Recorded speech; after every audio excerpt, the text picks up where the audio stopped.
ரொம்ப நாளாக உங்ககிட்ட ஷேர் பண்ணணும்னு நினச்ச ரெசிபியில் ஒன்று இந்த கருவாடு தொக்கு. நான் இன்றைக்கி சொரா மீனில் இந்த கருவாடு தொக்கு எப்படி பண்ணுறதுன்றதை தான் சொல்ல போகிறேன். நீங்கள் வந்துட்டு முள்ளே இல்லாமல் வேணும் அப்படின்னாக்கா கடையில் வந்துட்டு துண்டு கருவாடுன்னு கேட்டிங்கன்னா கிடைக்கும். அந்த கருவாடுலேயும் இதே மாதிரி மெத்தடில் ட்ரை பண்ணி பாருங்கள், செம்ம சூப்பராக இருக்கும் கருவாடு தொக்கு. நான் இன்றைக்கி இந்த சின்ன சொரா மீன் கருவாடில் தான் வந்துட்டு தொக்கு செய்ய போகிறேன். ஃபஸ்ட்டு உங்களுக்கு தேவையான அளவு கருவாடு எடுத்துகிட்டு அதை சுடுதண்ணியில் ஊற்றி நல்லா வாஷ் பண்ணி எடுத்துக்கோங்க. உப்பு நிறைய இருக்கும், ஸோ 2 to 3 டைம்ஸ் நல்லா வாஷ் பண்ணி எடுத்துக்கோங்க. அடுத்ததாக கடாயில் ஒரு 4 ஸ்பூன் எண்ணெய் விட்டுக்கோங்க. நான் இன்றைக்கி ஒரு மீடியம் சைஸ் வெங்காயம், மீடியம் சைஸ் ஒரு தக்காளி, 2 பச்சை மிளகா, ஒரு 10 பல்லு பூண்டு, கொஞ்சம் கருவேப்பிலையும் கொத்தமல்லியும் இந்த மாதிரி கட் பண்ணி வச்சுருக்கேன். எண்ணெய் நல்லா சூடானது இப்போ நம்ம கட் பண்ணி வச்சுருக்கிற வெங்காயத்தையும் பச்சை மிளகா, தக்காளி, கருவேப்பிலை இது எல்லாத்தையுமே ஒன்றா சேர்த்துட்டு நல்லா வதக்கி விட்டுருங்க.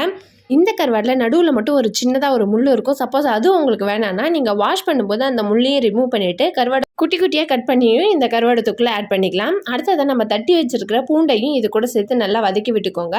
ஓரளவுக்கு வெங்காயம் தக்காளி நல்லா வதங்கி வந்ததும் இதில் 1/4 ஸ்பூன் மஞ்சத்தூள், 1 ஸ்பூன் குழம்பு மிளகாத்தூள், 1/2 ஸ்பூன் தனி மிளகாத்தூள் ஆட் பண்ணிக்கோங்க.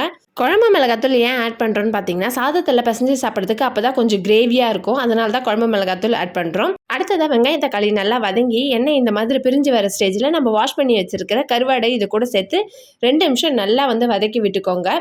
கருவாடு மசாலாவில் நல்லா மிக்ஸ் ஆனதுக்கு அப்புறமா இதில் ஒரு 1/2 டம்ளர் தண்ணி சேர்த்துட்டு நல்லா கொதிக்க விட்டுருங்க.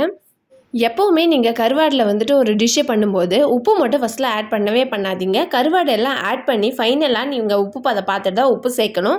ஏன்னா கருவாடில் எப்போவுமே நிறைய உப்பு இருக்கும். அதுலேயும் முக்கியமாக இந்த துண்டு கருவாடில் பார்த்தீங்கன்னா ரொம்பவே ஜாஸ்தியாக இருக்கும். ஸோ நீங்கள் உப்பு ஆட் பண்ணவே பண்ணாதீங்க, ஃபைனலாக ஆட் பண்ணுங்கள். இப்போ பார்த்தீங்கன்னா கருவாடில் நம்ம சேர்த்த தண்ணி எல்லாமே வற்றிட்டு நல்லா கிரேவி பதத்துக்கு வந்துடுச்சு. நீங்கள் சாதத்தோட பிசைஞ்சு சாப்பிட போகிறீங்கனாக்கா இந்த ஸ்டேஜில் கொஞ்சமாக கொத்தமல்லி இலை ஆட் பண்ணிவிட்டு அடுப்பை ஆஃப் பண்ணிவிடுங்க.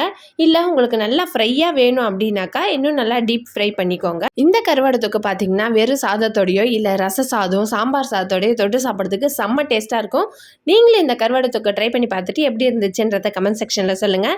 நீங்கள் இன்னும் நம்ம சேனலை சப்ஸ்கிரைப் பண்ணலையா? அப்போ உடனே சப்ஸ்கிரைப் பண்ணிவிட்டு பக்கத்தில் இருக்க பெல் பட்டனை ப்ரெஸ் பண்ணிவிடுங்க. இந்த வீடியோ பிடிச்சிருந்துச்சா மறக்காமல் ஒரு லைக் போட்டுட்டு உங்கள் ஃப்ரெண்ட்ஸ் அண்ட் ஃபேமிலிக்கு ஷேர் பண்ணிவிடுங்க. நெக்ஸ்ட் ஒரு வீடியோவில் உங்கள் எல்லோரும் மீட் பண்ணுறேன். பாய்.